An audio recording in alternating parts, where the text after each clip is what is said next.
Pernikahan yang tidak diinginkan. Bab 142. Bu, tolong buatkan kado untuk tamu kita, ujarnya lembut, mencoba mengalihkan perhatian. Oh, iya, tentu, jawab Mbok Nena dengan sedikit gugup, lalu beranjak ke dapur. Bu Mahira tersenyum kecil, berusaha mencairkan suasana. Tidak perlu repot-repot, Mbok. Kami hanya mampir sebentar. Pak Suparman menanggapinya dengan sopan. Ah, ini hanya suguhan kecil, Bu.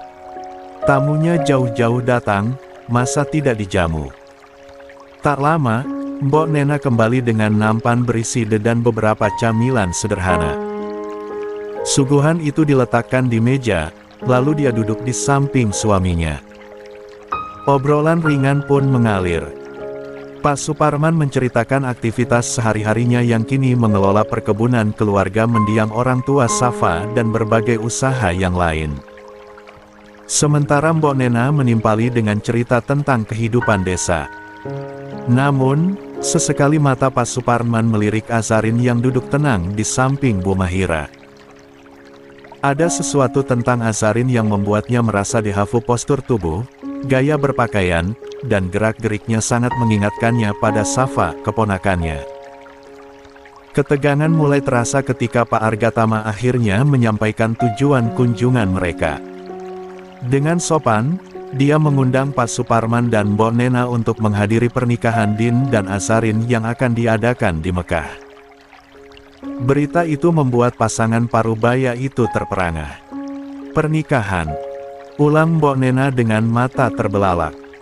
Bu Mahira segera menambahkan, iya, Azarin ini calon istri Din. Kami ingin keluarga Safa juga hadir sebagai bagian dari keluarga besar kami. Namun, pernyataan itu justru membuat Mbok Nena memandang Azarin lebih tajam. Mengapa harus perempuan yang mirip sekali dengan Safa? Tanyanya tiba-tiba. Apakah Din sengaja mencari pengganti yang serupa, agar tetap bisa mengingat mendiang Safa? Suasana ruangan mendadak tegang. Azarin yang sejak tadi diam, berani mengangkat pandangannya. Perkataan Mbok Nena serasa menusuk hatinya. Dia merasakan getar emosi yang sulit dia kendalikan, tetapi tetap berusaha menjaga sikap. 23. Din yang duduk di sisi lain segera menjawab dengan suara tegas, mencoba memecah suasana. Mbok, Azarin dan Safa adalah dua orang yang berbeda. Mereka tidak sama, dan saya tidak pernah memandang mereka seperti itu. Mbok Nena terlihat terkejut mendengar nada suara Din yang biasanya lembut. Namun, dia tetap tidak bisa menahan pandangannya dari Azarin. Tapi, matanya, posturnya, caranya berpakaian, mereka begitu mirip. Din menggeleng perlahan, lalu menatap Azarin dengan penuh perhatian. Dia bisa merasakan kecanggungan dan rasa sakit yang mungkin sedang dirasakan oleh Azarin. Mbok, pernikahan saya dengan Azarin adalah pilihan saya. Saya mencintainya bukan karena dia mirip Safa, tapi karena Azarin adalah dirinya sendiri. Saya harap Mbok bisa mengerti. Hening menyelimuti ruangan. Azarin kembali menunduk, tidak berani menatap siapapun. Di dalam hatinya, berbagai perasaan berkecamuk kecanggungan, kesedihan, yang tak bisa dia jelaskan. Din menarik napas panjang, menyesal telah membawa Azarin ke situasi seperti ini. Azarin sedang duduk, mencoba tenang di sela hiruk-pikuk suasana rumah itu. Di sampingnya, Alina bermain dengan boneka kecilnya, sesekali melirik Azarin dengan senyum manis. Alina tak paham dengan permasalahan orang dewasa. Namun, semua itu sirna ketika suara riang Alina memanggilnya dengan sebutan yang begitu menyentuh hati. Bunda, aku haus, ucap Alina dengan nada polos khas anak kecil. Tanpa banyak protes, dengan lembut, dia mengambil botol minum dari tas ranselnya dan menyodorkannya ke bibir mungil Alina. Namun, hal itu membuat Mbok Nena semakin meradang.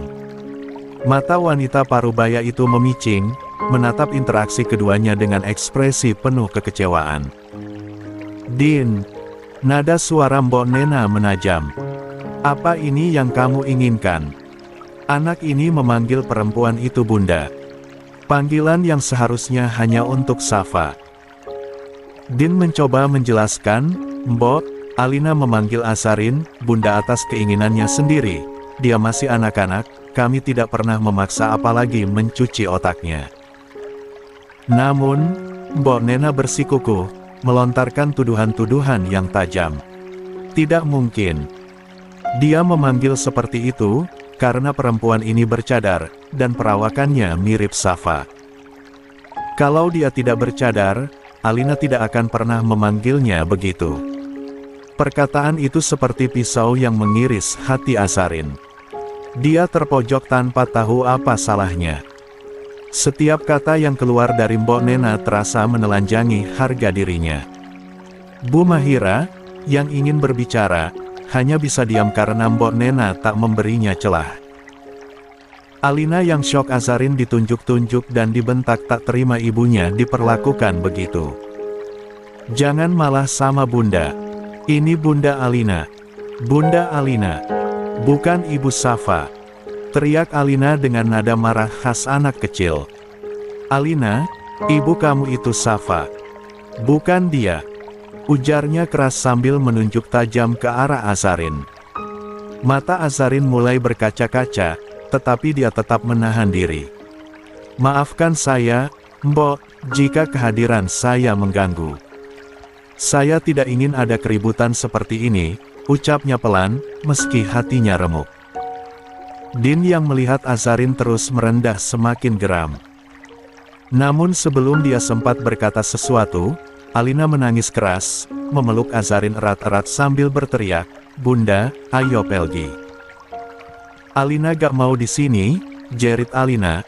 "Alina gak mau Ibu Safa, Alina maunya Bunda Azarin."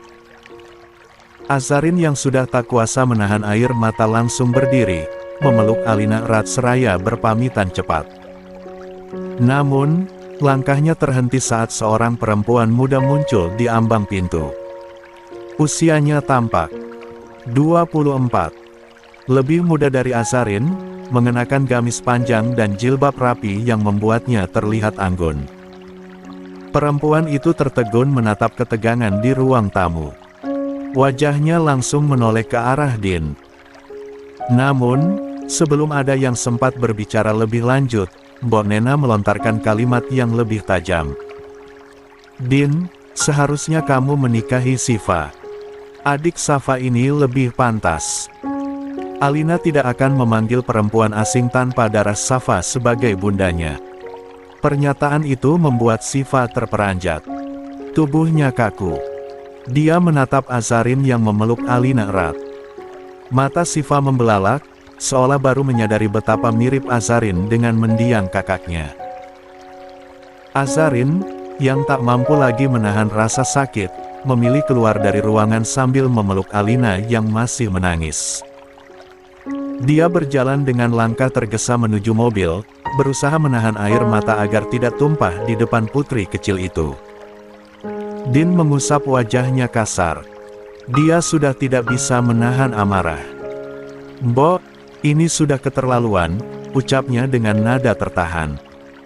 "Kami datang dengan niat baik untuk bersilaturahmi, tapi Mbok malah menyerang calon istri saya."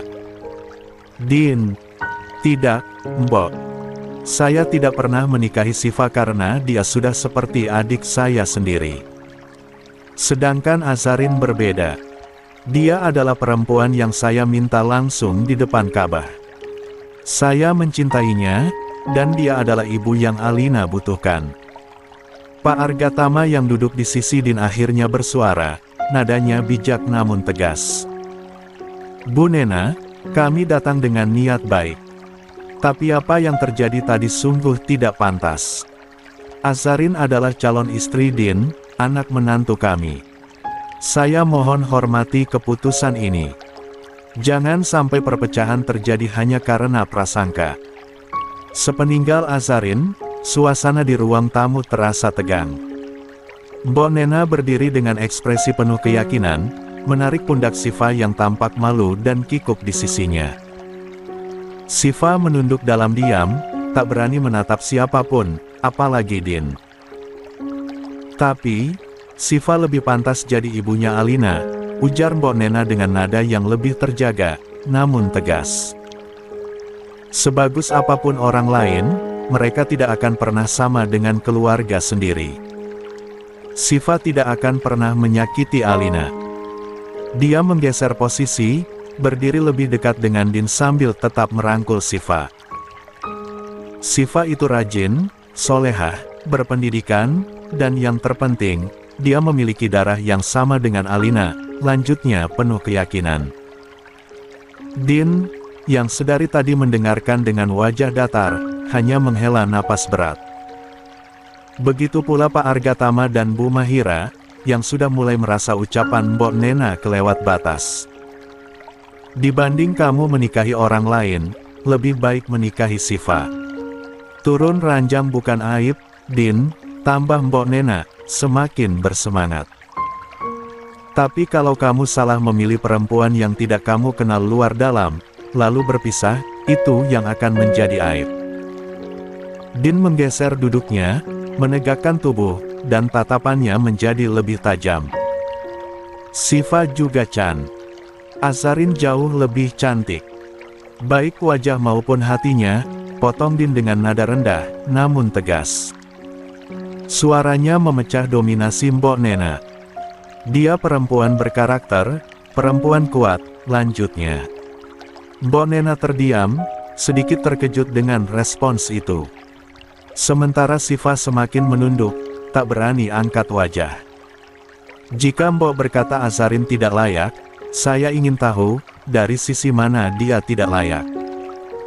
Din mengangkat sebelah alisnya, tatapannya menusuk. Mbok Nena menegang, tidak siap menghadapi pertanyaan itu. 25. Terlihat dari sudut pandang orang tua yang ingin menyodorkan adik dari mendiang istriku. Dia tersenyum kecil, tetapi bukan senyuman yang ramah. Penilaian seperti itu rasanya tidak adil. Mbok bahkan belum mengenal Azarin. Ini pertemuan pertama kalian, tapi Mbok sudah berani menilai secepat itu. Mbok Nena kehilangan kata-kata, tetapi Din tidak memberinya kesempatan. Saya sudah meminta petunjuk Allah lewat istihoroh. Jika Allah sudah meyakinkan saya dengan memilih Azarin, bagaimana mungkin saya menolak hanya karena penilaian Mbok yang sepihak? Din berdiri dari duduknya, mengambil napas panjang untuk meredakan emosi. Sebaik-baiknya keluarga, tidak ada yang lebih baik dari pilihan Allah. Setelah berkata demikian, Din melangkah keluar tanpa menoleh. Hatinya terasa sesak, dia tahu Azarin pasti terluka mendengar percakapan tadi. Langkahnya semakin cepat, dia ingin segera menyusul Azarin yang terlihat berdiri di dekat pohon rindang tempat mobil terparkir. Tampak Azarin sedang menghibur Alina.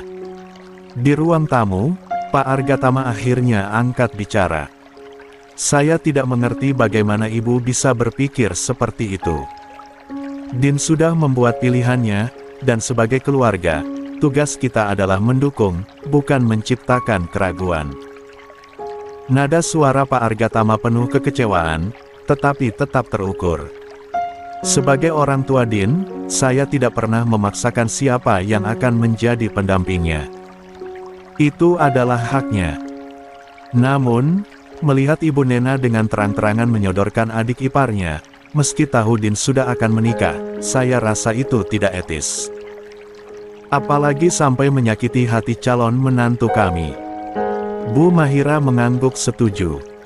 Kami menghormati ibu, tapi harap ingat, ini bukan tentang apa yang ibu inginkan. Ini tentang kebahagiaan Din dan Alina. Dan kami yakin, Azarin adalah pilihan terbaik untuk mereka. Mbok Nena hanya diam, menahan rasa canggung yang mulai menyergap. Siva di sisinya semakin terbenam dalam diam, menahan rasa malu yang kian dalam. Din berdiri beberapa langkah di belakang Azarin, sorot matanya penuh kesedihan. Sayang, Panggilnya pelan. Azarin langsung berbalik, tetapi dia menundukkan kepala, menyembunyikan mata yang memerah. Aku mau pulang, Mas, suaranya lirih, nyaris tak terdengar. Din menatapnya dengan khawatir. Iya, kita pulang sekarang. Dia mengeluarkan remote mobil dari saku dan menekan tombolnya hingga terdengar bunyi bip. Masuklah ke mobil. Kita kembali ke villa sekarang.